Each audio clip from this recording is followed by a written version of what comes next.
Okay, so one of the things I did this week, I was going to say, take my vehicle out in the yard and drive it around.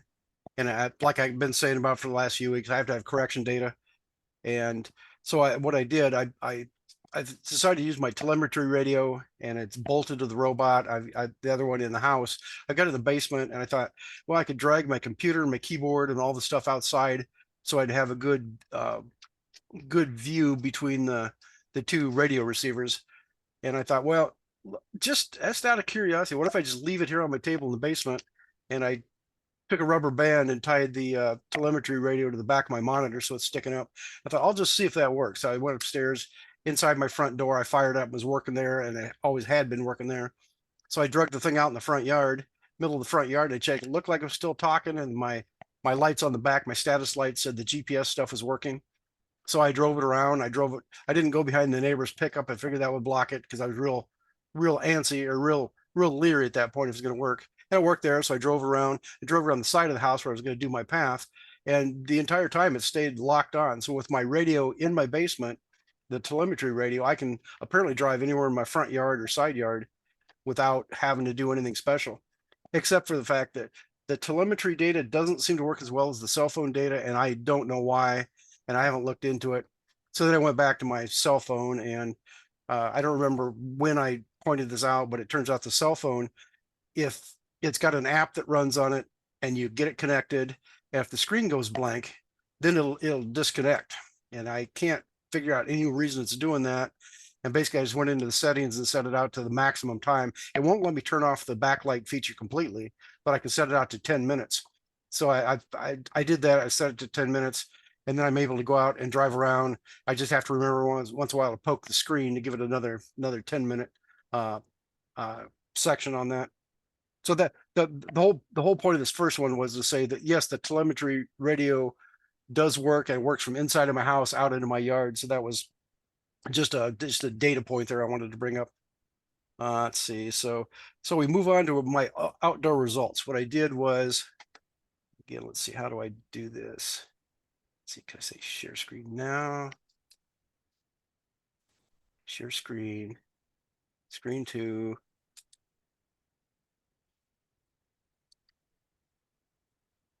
Okay, so this might actually work. So I went out and drove around in my yard. This is actually the RVIZ results.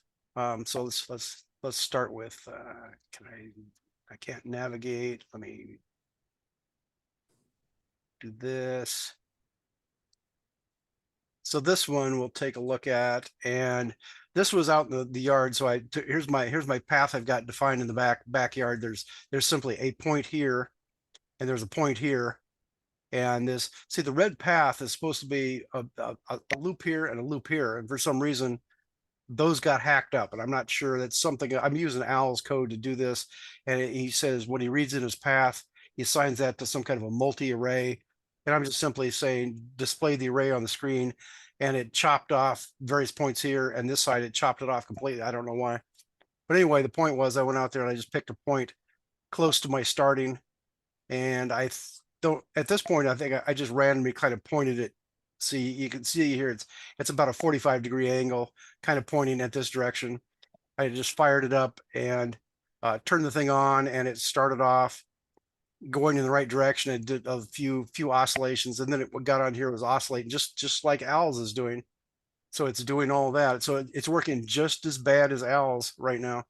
And the rest of these are just simply plots from, and I don't know if you can see this move as I move it on the screen, but anyway, you can see the various plots. And I think on the right is base link. Look ahead. This one's, so I don't have the actual plot of the XY driving around, but this shows you the ground plot as I drive around, so you can see where I've been, and it's plotted on top of that path. So that's where it's supposed to be. It's supposed to be on the red path, and it's not following like it's supposed to. So down here, this orange one is the command velocity. This is the one, this is giving a steering angle out to the steering, and it's not right. And then here's the off path error, which is telling you, say, right when we're starting right here, if you draw a line straight up to this red thing, which is what the red line is showing us, and then if we project out the center line of the robot, which is going to come out here, It's telling you the distance between these 2 points is what off-path error is in this particular code we're looking at. And then that also when you do that transform, it tells you the angle between these two. At one point I thought you could just take that angle and shove that right into steering and see what it does. Maybe have to scale it a little bit, but that might actually, it won't be pure pursuit anymore, but that might actually work. That's something else I can look at if I get that far. So the off-path error, the pink one is the off-path error that's just telling us, as they say, when the projected line, center line of the robot to the destination point, that's what that value is telling you. And then down here is the my static heading data. So this is just simply taking the heading off my front GPS receiver. And as I drive around those, it seems to follow like it's supposed to. And then on the right is at the top, when you do the transform between the look ahead point and base link, this is the kind of plot that it returns. And it seems really goofy. But basically, I think I probably started, let's see, I probably started. So I started off at 0, 0, and immediately it jumps to this point over here as soon as it starts moving anything. And then as you're driving towards, see back on the plot on the left, when I'm starting here, I'm driving towards the first data point over here. You can see the kind of waviness here. Well, that's this value here that's moving back and forth. And once you get to the path, it starts doing this kind of stuff. This is with it actually operating, it does this as it drives around. And I was thinking that was as the look ahead point jumps ahead, it jumps back and forth like this, and it's got this strange curve to it. I don't know why. So when I got all the way done at the end here and went into the circle, I think that's what these loops are out here. They have nothing to do with actually trying to control. So the reason it's out here instead of in this cluster here is because pure pursuit is shut down at that point. It's not controlling anymore, and I was just letting it drive in a circle, I think is where that stuff came from. And what else we got here? Base link look ahead transform X. So the transform X that comes out of this, or the X value that comes out of this look ahead transform, and again, we're asking it, saying, what is the difference between this red point here on the left and the blue point where the robot is? So you say, tell me the transform. That says the X value of that is the distance between, if you look straight out the front of the robot. So again, if we project the line up like this, it's telling you how far that line is until it crosses the point there. And then the Y value, again, is if we had a projected line, that's the distance from the red dot out to that projected line. So that's really the same. So if you compare this red one down here, it says transform Y, and you compare it to the look ahead value over here, they are the same value. They just simply copy that across. And then down here, what was this one? This is telling us the difference. I think it's the difference between what direction the vehicle is pointing and what direction this red dot here is pointing. And that's just telling you, I don't think that's used for anything, but that's just a thing to tell you that, between those 2 points, one's pointed this way and one's pointed that way. That's basically what that's telling me. But the bottom line of all this is I put it all together and I ran it and it doesn't work. And so the next thing is, I think the next thing I went to the simulator. Let's see, can I do this and do this? No. Oh, so while I was at it, then I plotted everything in RVIZ. And it's much more interesting to watch this live, because then you can see the vehicle on here. And my vehicle has a transform at base link. It has a transform at the back antenna and transform at the front antenna. And then over here on the plot, it'll have a transform where the first data point is for that look ahead value. So if you start down here, the lower right that's cut off, as the vehicle comes up here, you can watch the vehicle driving around, and you get right about to here, and then pure pursuit starts up, and then the look ahead will start jumping ahead like this as it goes. And I've also noticed on my stuff, that look ahead point, instead of staying on this line like it's supposed to, it kind of jitters back and forth. And sometimes when I go to a turn, it comes all the way down here and sits like that while I'm doing the turn, and then it comes back again. And it's kind of a circular loop here, where the data path points themselves, this will say I'm at this location. I got that written down. It's like minus 6.2 and something like 33 meters. That's the XY value of that. So you're reading that out of this path array. That's telling you where the path is supposed to be. And then you do the transform between the look ahead point here and the vehicle. And then it creates the output transform that says, this is where I want this is my output transform. So it generates the marker here. and the marker isn't, so the marker isn't actually connected to the point we started with. It's kind of floating around based on the distance and the angle and something else, I think. But anyway, that's why that doesn't say locked on the line. If you run in the simulator, it does a good job of doing that. And I don't remember. I could go back and play back Al's plots to see what his is doing. So anyway, by looking at stuff on RVIZ as opposed to looking on Plot Juggler, you get different information, and trying to glean the information out of the two is that's really the task at this point. And see, you can see in RVIZ the path shows up completely, because when you say publish a path from the command line, that puts out a path topic, and RVIZ says, oh, I got a path topic, it plots the points. So it's not the stuff that's going through, it's not going through Al's code. This is directly taken from the command line and puts it up there. So the green is the path we're supposed to be following, and you can see it doesn't. And I still can't figure out what the difference is between the simulator and the real vehicle. So if we move on to the next one. So if I fire it up into the simulator, and basically I put the same path out there, I just published the same path. And this is actually a different run, because this time I purposely picked a point here and pointed the vehicle north before I started. In mine, I don't have to, it doesn't matter where I start up. It just, as soon as I turn it on, it says take the XY created by GPS and take the heading created by GPS. So I could start here, I could start here. It doesn't matter where I start. So I just picked this point and said, that's what I'm going to do. So right there, I turned it on, and I basically just turned it on, made sure everything's locked on. I just flipped it to auto mode, and the thing just starts driving, and it immediately turns to the left. And it's driving straight towards the first point. And again, if I'd watched that in RVIZ, I could tell if this point was jumping around. I think it does jump around a little bit when I'm doing that, but it's not as bad as my actual vehicle.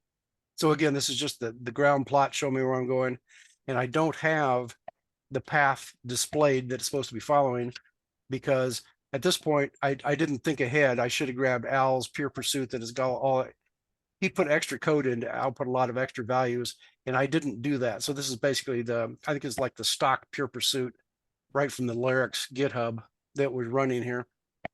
So I didn't get the actual path, but you can see it's driving around like it thinks the path is there. So that's good. So if I plot the transform, the other one had all kinds of weird stuff. Well, here again, here's 0, 0 on the left, and as soon as it starts moving, bang, it jumps up here. Then as it starts driving, it comes around this big curve. That's as you're making on the top plot, as I'm moving as it comes around this curve here, that's what this is doing, coming around here. And then when it gets around here, and when it stops turning and comes onto the line here, it does oscillate back and forth. You can actually see it do that if you're watching on the screen. And down here, as it turns, you can see it oscillates and settles down and comes to a straight line. So the rest of that is the straight line driving up to the first point here. And once it gets to that first point, pure pursuit fires up and starts running, and you get this same characteristic thing as it jumps back and forth. Again, I think that's the jumping from the current look ahead point, and it increments to the next point. I think that's, so if you look at that, I think it's about a 1 meter. No, it looks like about a half a meter jump. Let's see, can I zoom in on this? How would I zoom in? Zoom in. What can I do? Which keyboard do I have here? Can I do this? Well, I guess we won't zoom in on that. I don't see any way to do that. So usually it's got like buttons at the top or whatever. I can't do the control plus. So anyway, when it's running, going around the path, it does this kind of stuff like it's supposed to. And then when it's done, I think it just simply, when it got all the way back to here, I think the vehicle stopped right there. And I think I just simply shut down the data logging at that point. And probably this last line is just the fact that when I shut down data logging, it just automatically jumps back to 0. So I think that shows you that the thing is working. It understands where the path is. It seems to do a pretty good job of following it. And again, over on the right, these are just various plots that I put out, and the plots look better, but I can't tell why these are different than the ones I had on the real vehicle. So that's kind of where I was at with that. So I thought, well, I should put in Al's pure pursuit. So I dropped that in there and thought that might also make a difference on how the thing acts. But I put his in, I just dropped his code in and recompiled it and ran it. So now if I run it, I can get the path showing up, and he's got lots of extra values coming out. But it still worked, exactly the same way, I believe, at that point. Oh, one other thing, I'll back up and say I ran it the first time. I think I ran it on the simulator the first time, and it occurred to me I had no idea what condition that pure pursuit code was in. I didn't even know where it came from. So I thought what I'll do, first of all, I'll just do a cat can make to rebuild it to verify that what's running is what's in the directory, and that didn't work. And it turns out I'd renamed it or something. So once I got it to compile, I ran it, and it did exactly the same thing again. So the so I think I had the official code from the Lyrics GitHub. Now I knew I had the right stuff, and it acted exactly the same. You know, after I compiled Al's stuff and put in his drives the same way, but gives me extra data. So then I thought the next thing I'll do is the main difference between these two is the physical vehicle is reading the GPS data and converting that to the XY. It's generating an ODOM statement from GPS, which says it's converting the latitude and longitude into XY position. And it's taking a heading from somewhere, and it takes all that, merges that together to odometry statement, and that's what it's supposed to be running from. So on the physical vehicle, that's the way it works. On Gazebo, I had in my haste when I was doing this originally, I just created a program that I called Gazebo ODOM, and it just goes out and reads up the ground truth out of Gazebo and then builds this odometry statement. So it's putting out a perfect XY and heading value as opposed to pulling off the GPS stuff. So I thought, well, I'll swap out the Gazebo ODOM for the GPS ODOM. And when I did that, it wouldn't run again because I was going from kinetic to noetic, and the that GeoNav transform thing wouldn't work. And I asked Al, and he said, well, he just got the source code, recompiled it, and just dealt with the problems. And when I looked at it, it turns out, no, it really is in Python. So there's no recompiling about it. And it turns out I already had, in the directory, I already had the one program that I needed, and I'd already changed the Python to Python 3. And when I tried running that, first of all, I couldn't figure out how to start it. And then I looked at Al's code. He had like 4 lines of code, some tricky thing to create a path and something. So I put that in. So I got past that, and I came down where it's trying to generate the transform, and that blew up for some reason. And I was comparing those, and the stuff that doesn't work, it's the commands that Matt had originally started with. He's got some kind of a clever function that just simply says create the transform, and then you've got as the arguments, it says here's your XYZ, here's your quaternion, here's something else and something else. So it's like a helper function that puts all that stuff together, and that one seemed to be failing. So I went out and looked at Al's code, and he's got it written out with his individual steps to do it, and so that has a much better chance of working. So if I hadn't got discouraged with this and quit working on it, I could probably just take Al's code, like six lines or something, copy it over into my stuff, and run it there, and that at least that would be closer to tell me what's wrong with it at that point. So I think that would work. Let's see, do I need to share anything else here? Similar results, blah blah. Al's pure pursuit code replacing Jeff, do you have the code that you're thinking about cutting and pasting? I'm curious what code section you're going to change.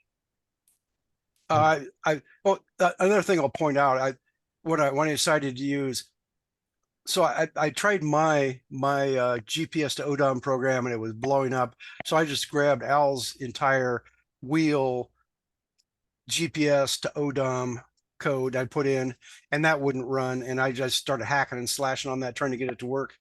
And I'd go, because one of the things is it says use odometry until you get the RTK fix. Well, nothing's producing an RTK fix status at this point. So I just went down the code and said, don't even check that. Just always take the GPS stuff. And there's various things I hacked on to get that to work. And of course, all the topics are different names and everything. So anyway, I went through and then finally decided, yeah, I'd be better off if I just go back to my code that just, it's very simple, but the transform doesn't work. So I went and looked at Al's code, and it's just one of the random places he's trying to create a transform. I didn't care what the data was. I just needed the structure that says create an object for a transform. And then it said, I can't remember the next step is, but then you say, put in a timestamp header, put in, take your X value, your Y value, your Z value, which is 0, and just go down the line. Just loads all that stuff up, then says publish it. So I'm just going to grab that piece of code, and it doesn't matter where it came from. It's just, I just wanted the structure of that, put it into my stuff. to replace the stuff I know doesn't work. And so that's kind of where I left that. And Al, I don't know if that answers the question you just asked, but that was the point of that. I just needed a code, like a code template to put into my stuff, and then go from Specifically there. around the transform. It was specifically the transform didn't work on my code, just something, I don't know if it's the difference between kinetic and noetic or other versions, but for whatever reason that clever stuff that was there to start with doesn't work. And I just want to take the bare bones, the correct way to build it. I just want to drop that in there. So that's basically where I'm at right now. If I hadn't got annoyed with all the other things I was talking about before the meeting, I might have taken that one more step. I sat down last night to do it. I don't have to fire all the stuff up again and try it. So that's where I'm at right now. Well, I'm sorry it didn't work. I was half expecting. So my hypothesis, it's in the transform, or I was thinking maybe yours will work because your steering is likely more responsive than mine, but it seems like you're getting the same results. So we're in the same boat together, which is a good place to be. Although I wish it would have worked for you, so we could unpick why.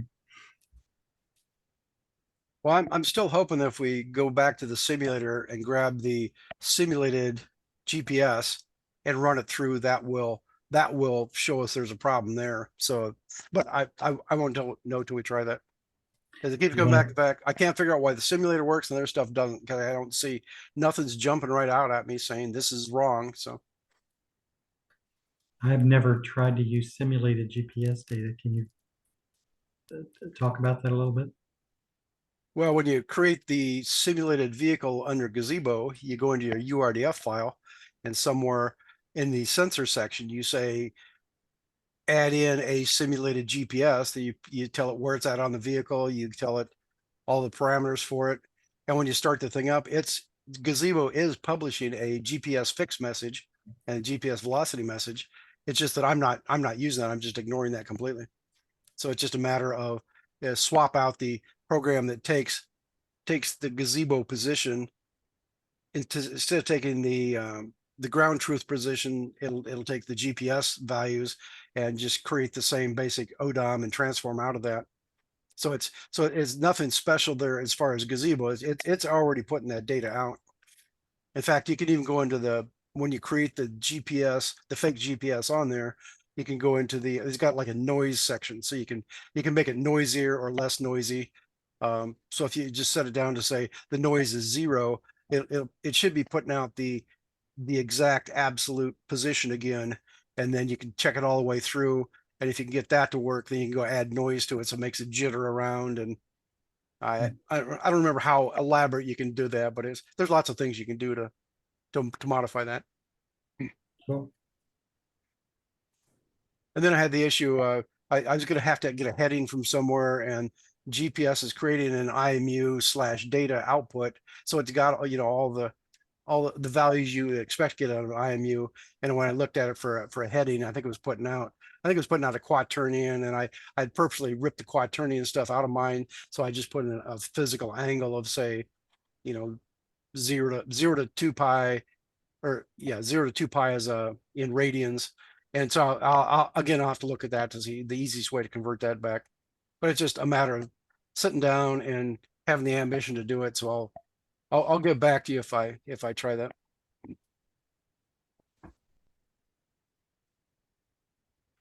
So I guess that's all for me, unless there's any more questions on all that stuff I just said.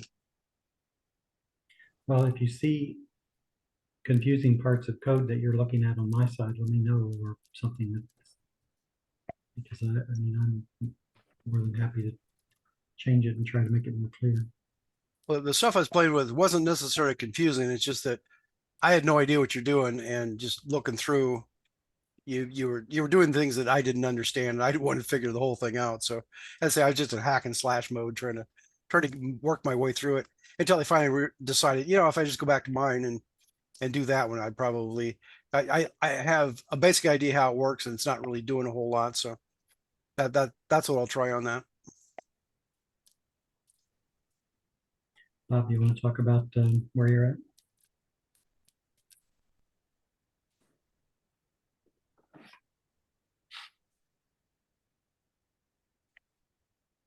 I You don't thought want you'd have a Mitch McConnell moment there. it could be. Well, I started hacking up a Barbie Jeep, but couldn't decide whether to drive it forwards or backwards. Backwards like a combine with the big wheels up front, or with the smaller wheels like a zero turn. And I went back and forth, and then I saw that one picture of a little zero turn, and I said, "Well, okay, I'll settle on that." But the Jeep won't have any mower on it. I'm just going to use that to drive around, see if I can do it. So I looked around, had some scrap material, and hacked on the Jeep, and then attached the dolly wheels. And then someone gave me some ATV wheels. I thought, well, I remember someone was saying that the Barbie Jeep wheels might slip. I think that was you, Jeff. So then I said, well, I'll just cut up some of those tires. And so I tried putting them on by hand, holding it down, and then sinking a screw. And the screws hold, but it still buckles in places. So what I'm going to do is take two of the smaller ratchet straps and strap that remaining tire on first, get it all tight in the places that I want, and then I'll mount it with screws on it. I still have to figure out how to join the two ends together, so as I go down a path that isn't jumping up and down because of the seam. But the other thing too is I got to turn that tread around. The way it is now, it was for the combine mode. And I have to take it off, turn it around so it goes the other way. Can you just flip the wheels? Just unbolt the Yeah. wheel and swap them side to side? Yeah, I might do that. That might be easier. The other thing is I came across two more Barbie Jeeps. So I grabbed them, and I want the motors out of them for something else, either for a rugged, well, whatever. Whether it's like for a servo motor or whatever. So I have to cut them apart and just keep the motors and get rid of everything else. But that's about where I'm at. You're on mute. Al, you're on mute. So to turn left or right, you're going to turn the power off on one of the drive wheels. Right, correct.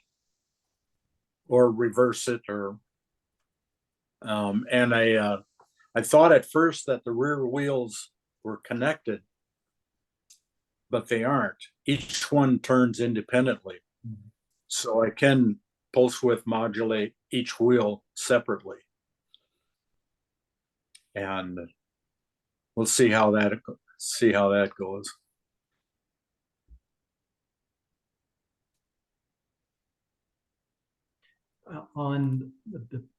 And you're still thinking of Pixhawk as your control platform. I don't know yet. I haven't decided. For sure, I'll use what I learned with the Vex on the tractor. I'll use that and drive around with that. But as far as the automation goes, I haven't decided yet. Cool. Yeah, So I went through a phase of buying Barbie doll, Barbie Jeep motors too. I don't feel bad if I hack that up. And I don't have to get the welder out.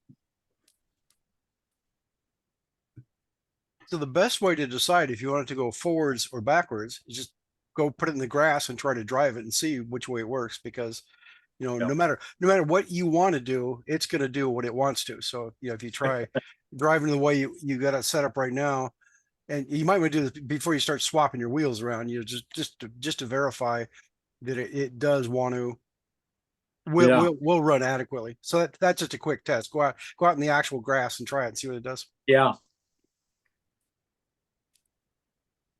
So are you going to show us some pictures now? I don't know how to do that. Can you pick them off of Slack? Yeah, if you just go to Slack and just click on the message that you have, then your pictures will show up, and then you can say make them bigger. It doesn't work real well from Slack, but it's better than not having it all. So I'm on the iPad, so I have to get out or do a split screen. You probably have to do a share screen. I don't know. Oh, I okay.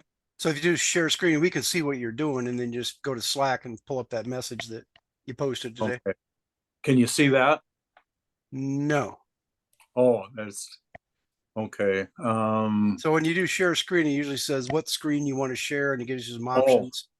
And okay. I don't know how it works on an iPad, but we'll find out here real quick. Yeah. So share content or there's more. Whoops. Sorry. On the full computers, there's just a button on the bottom of the screen that says share screen. It's just a green button, and I don't know if yours is set up that way, or if you have to. I wouldn't think No. I wouldn't think you have to go to menus, but maybe you do. No, my buttons are up on Yeah. top. Do you want me to share it, and then you can just talk Yeah. about it? Yeah. Okay, let me try that. That'd be a lot easier.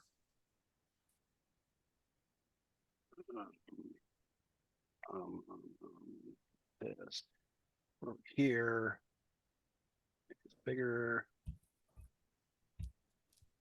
Well, that's not what I wanted. So this isn't gonna be quite as quick as I thought. I pulled up the wrong program here. Okay, there is Slack. Okay, and make this one bigger. And then here is Bob's stuff. So here's, wait, is there another one there? This is your first picture here. So Yeah. I let's was go with trying this. to decide which way to drive it, and then I ran across this one, and I like that platform. So the Barbie Jeep will kind of mimic what that one's doing. Driving with the dollies up front. So, and then the next one. One comment here. This will work well if you've got really good traction with your back tires, and the front ones, as long as your caster wheels work adequately, that should work. So it's really a matter of, this thing is big and heavy and has those wide pneumatic tires on the back. So that's why this works fairly well. Okay. So here's, I started cutting up the ATV tires, and I didn't know how long to make it. I thought, well, I'll put a tape around it, measure it, and then cut it to that. But then I realized that may not be the exact way to do it. So I just put it on there, started with one end, and got it flat with my hands and put a screw in, and then just kind of walked around the whole thing, trying to make it as flat as possible. But I think a better way to go, and when I redo this tire, I'll get 2 small ratchet straps and put 2 of them on there, ratchet everything up really tight, and then set my my saw blade just enough to cut through the rubber. That way the 2 ends will match up. And then before I take the straps off, while the straps are still on there, then I'll sink screws like I did with that. I think there's one showing, like maybe the next one. Yeah, I think the next picture, the screws show up. Yeah. Oh, well, okay. There you go. Yeah, there you go. See, right there in the middle between the 2 screws, there's a bulge. So I couldn't keep that whole thing flat by hand. So on each side of that center screw, I'll put 2 of the smaller ratchet straps and try and get that as flat as possible. and then reset the screws. And then I'll put screws on each side of the strap on the outside. So, and if I have too many screws and it weakens the wheel, I've got other wheels I can put on and start with something else. But right now, if I want to drive it around like a zero turn, I have to turn that tread around, or I should turn it around. But we'll see. And next one, maybe, if there is. Yeah, right there, that's the front steering end of the Barbie is kind of modular. They had a pedestal on there, which I cut off and then just use a flat piece of steel and use the original bolt holes that held that module on. And then with the caster wheels, I just mounted with 2 bolts on each one, and it should have 4, but I want to see how that works before I do any more drilling. And let's see what else we got. So again, And that what- metal bar going across there, that's fixed. That's not going to shift left or right. Correct. Yep. Now on the flip side of that bar, you can see where it's bolted on and where I cut off the pedestal. So I may have to put a back plate on it to make sure it stays strong.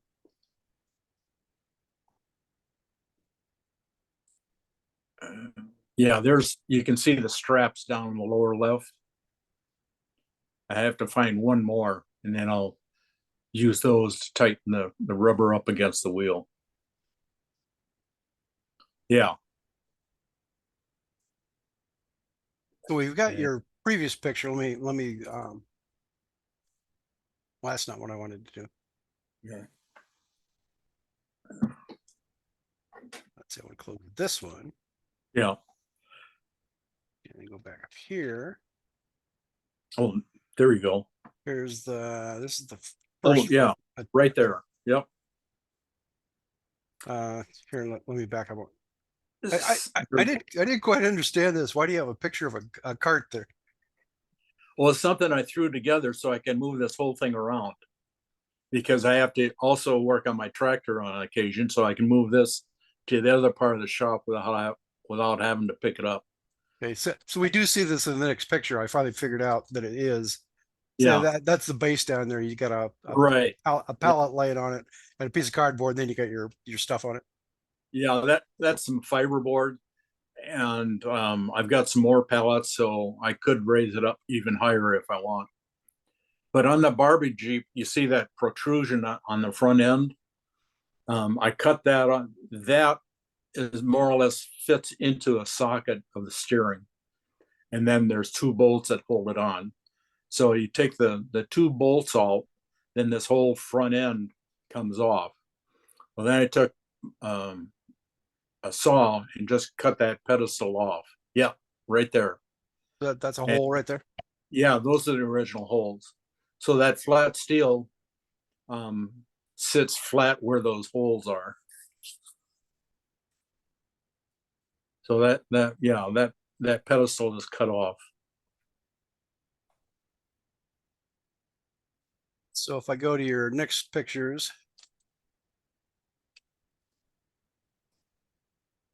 Yeah. this one here. Yep. That's where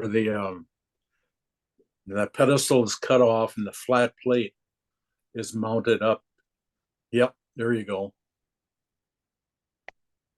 Now, if I add the rubber tread on the larger wheels, I don't know how much difference that will make in keeping the thing level. So I may have to go switch out that metal plate with something bigger if I want to make this thing level. But we'll see, one step at a time. Do the wheels first, see if I can live with it. If not, then I'll come up with something else. So a quick way to do that, instead of replacing that metal plate, just get like a piece of plywood, just a small piece, and just put a shim in between Oh yeah, in between the plastic and the metal, and that way you can adjust it up and down by different thicknesses of metal or material in there. I like that idea better. So, But yeah, to your point, you do want to keep, whenever you got a caster wheel, you want this axis that comes up here, you want to be as vertical as possible, just to make the caster wheel work better. It'll Okay. still work other ways, but you're better off if you can get that working as well as possible before you start. Yeah, I like that, the shim idea.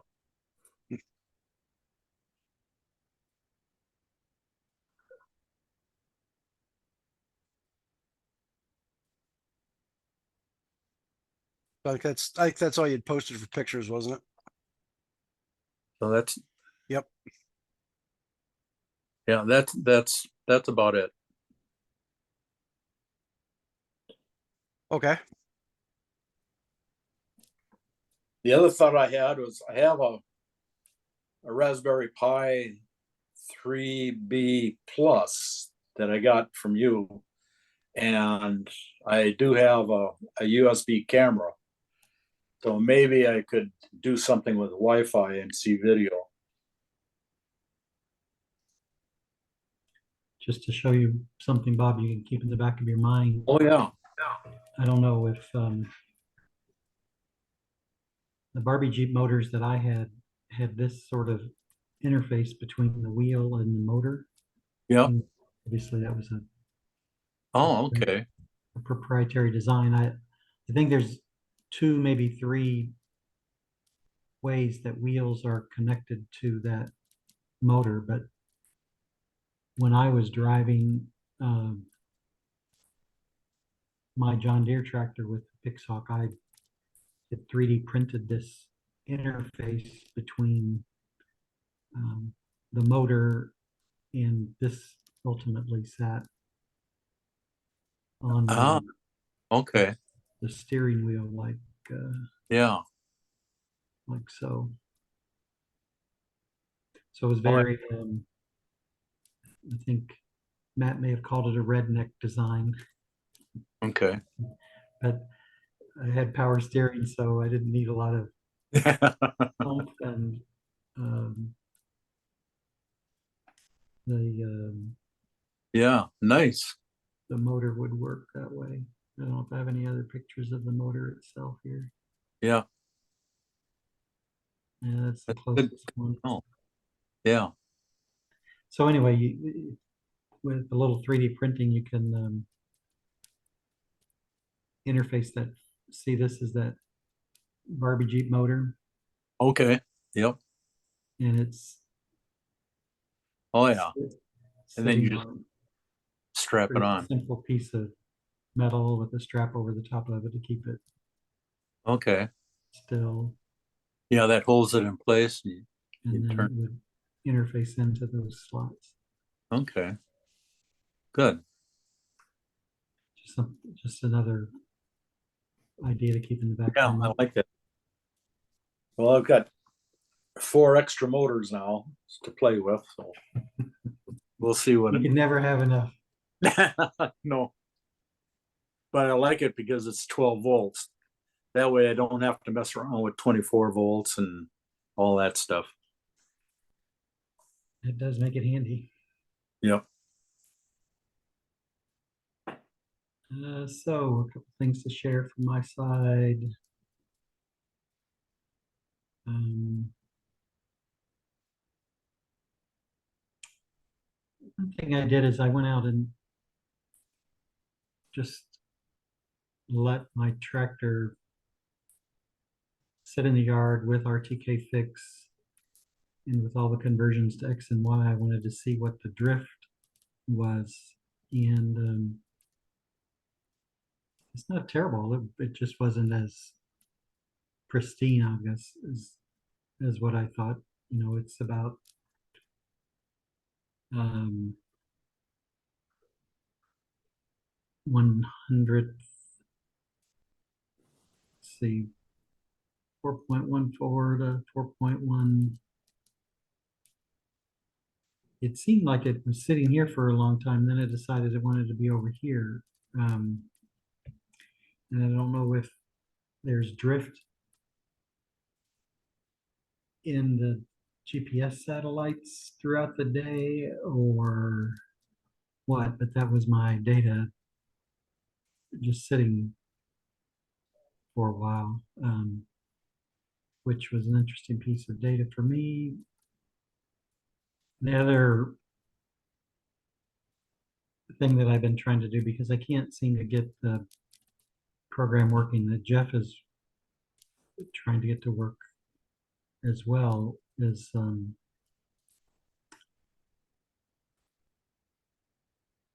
see, do I still have it up in Plot Juggler? Looks like I might. So this is a recent run, actually. It's Plot Juggler data from this morning, and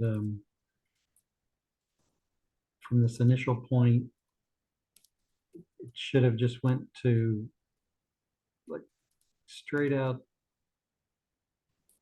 this way, so sort of straight here. And when it started, the steering value was 0, which was a good thing, and then it just sort of slowly drifted off to the left, meaning it wanted to execute a right hand turn.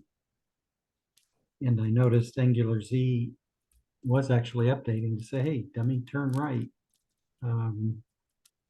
But this piece of data is actually a little bit closer to the motor controller in terms of code, and it wasn't getting the angular Z data. So I'm like, well, why in the heck isn't that getting the angular Z data? And I went back and looked at my code and couldn't, I mean, it was clearly supposed to be there, but it wasn't. And so what I did is I started, started again, and I used a screen recording program called Kazam, because I couldn't watch this screen and be out in the yard at the same time. And then I played it back, and the program failed, doing an IO read. And so that program, which is critical because it's in my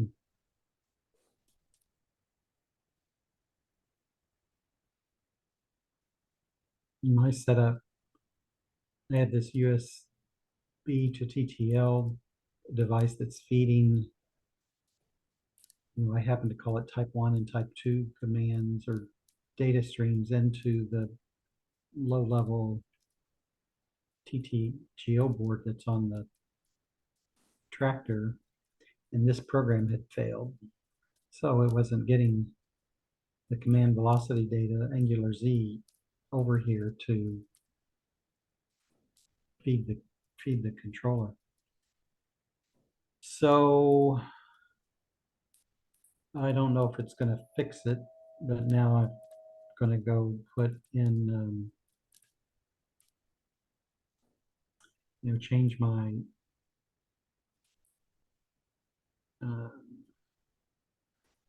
this happened to be one of them. It failed on this line, on that right line, and so I'm putting a try and accept logic in. So that's my next step, is to fix the fact that this special program to feed command velocity to the TTGO board that failed because of this IO output. So I don't know if that's a one-off or if there's some other broader problem, but at least I'll put some print statements in here too. So if it does get a serial exception, it closes it and tries to reopen it and see if it can keep going. So anyway, that's where I'm at, and hoping that Jeff comes up with the solution on why the original code doesn't work.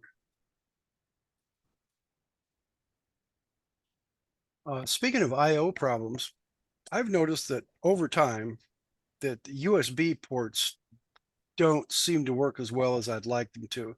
You got the thing plugged into your computer, and if you wiggle it or you just look at it wrong, if you're running a Windows computer, it starts going doo doo doo doo. As it just any momentary interruption, it reinitializes the port, and that screws everything up. I just wonder, has anybody seen any way having experience trying to clean your USB connectors? Because they're probably over time they'll corrode, and they're probably, at least the ones on the computer, are probably gold plated, but the ones on a cheap cable, I don't know if those are plated with anything. But I've just have problems because you get to the point where if you wiggle it and it causes a problem, then you put it on something like, say, a lawn tractor with a vibrating engine. You're just asking for trouble at that point. So I just curious if anybody has done anything with that or not. Physically cleaning them or software wise reinitiating them? Physically cleaning them. Hmm. And when this first came up, I was at Danfoss and I had, all these computers on my table and all the stuff hooked together. I'd move anything on my table, and all of a sudden my Windows computer started going doo doo doo doo, saying that you wiggled a connector, therefore it shut down. And that's what I first was noticing the problem. And for me, the problem has never gone away. No matter what computer I have, they just seem a little too temperamental. I looked Years up ago, go ahead. oh, sorry. Years ago, I tried using a pencil eraser to clean contacts, and it helped at that time. I don't know if that would work these days, but you have to be able to get to the contacts. Yeah, that's the problem there. The USB connector's got the contacts inside, so I don't know. No, If you look it up online, people are giving suggestions, and I think they said maybe take like a popsicle stick and wrap something around and shove that in there and move it around. And other people, they've mentioned chemicals. You got to be careful using chemicals so it doesn't screw up your plastic on your connectors and all that kind of stuff too. So I just thought I'd ask and see if anybody has any suggestions of that, because that gets real annoying when everything keeps shutting down on you. Or create a bit more compression on the setting by putting, a small piece of paper in the gap on the USB connection. It's not Maybe, yeah. cleaning the ports, it's just trying to push them together further. Then the other problem is they get smaller. They went to you got the other end of the cable, which is the B end. Then they had a B mini. Now they got a B micro. Now you got USB-C, and they keep making them smaller. And I don't know if they're getting better as they're making them smaller. So I haven't done a great study on it. It's just that every once in a while, if I go drive around the block and look at my code, it says, "Oh, gee, your connection to the USB or your connection to your GPS dropped out 10 minutes ago." So you've just got all this garbage on the screen that, it wasn't working. And I'm not even sure that's why the GPS does that, but the GPS just randomly will decide. It comes up and says something like ASIO error, and it's putting those out like 10 times a second. So there's scrolling by on the screen and everything's dead at that point. But I have no way of knowing. So just more things like that. Yeah, what I have done is, so if your device is connected here, whether it's the working side or this happens to be a C, I've taken a clamp and clamped down the wire so that it, limits as much as possible the vibration that it's getting to actually the working end. Yeah, that would probably help a lot.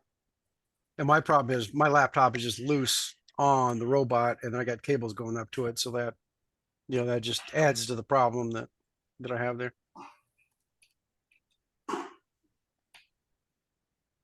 Okay, well, people can be thinking about this because I'm sure it's going to bite somebody else, from time to time. So everybody can be thinking about that. when I get corrosion in flashlights or anything with batteries, I'll use baking soda and dampen that, let it sit for a while, and then wash it off. But that's battery corrosion. I don't know about other kinds of corrosion. And you got to be careful because you do anything, say, on a laptop. If you screw up the connector in your laptop, you're screwed. So you got to be a little careful about what you do to it. Yeah.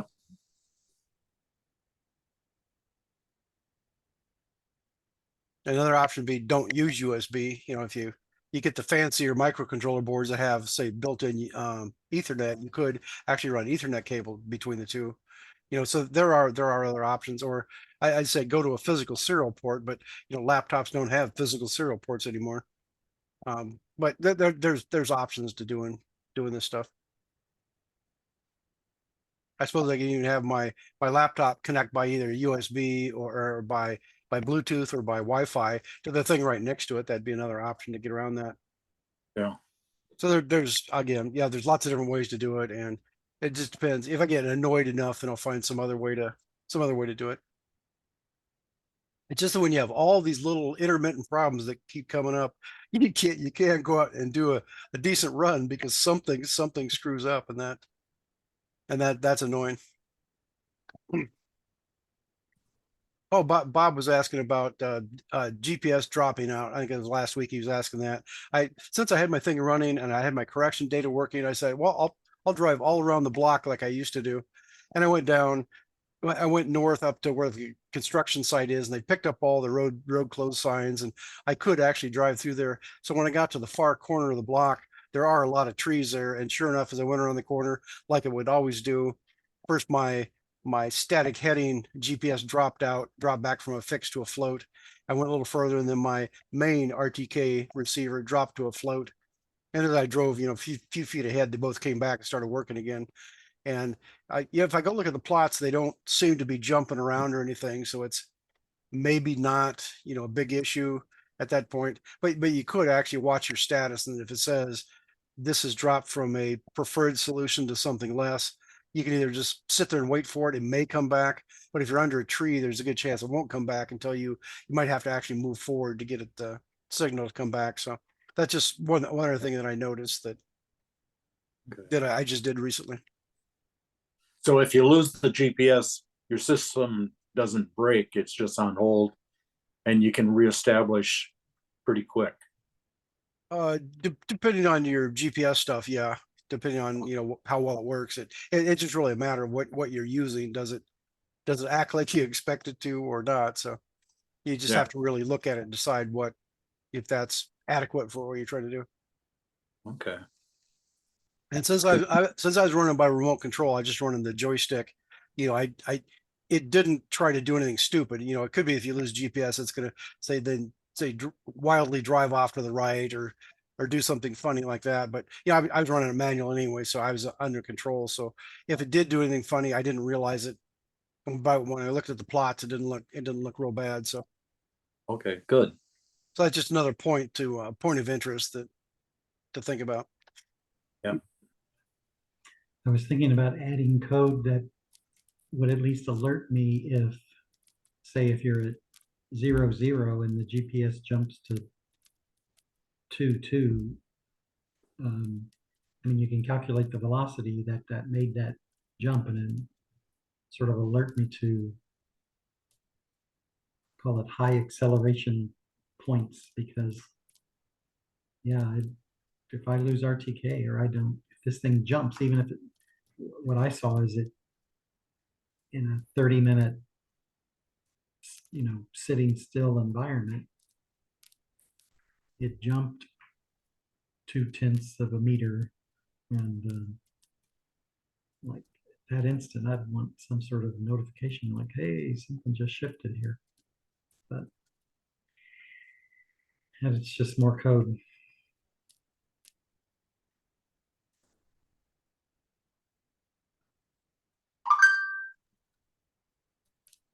I think I'm done with recording. I'm done. I'm done.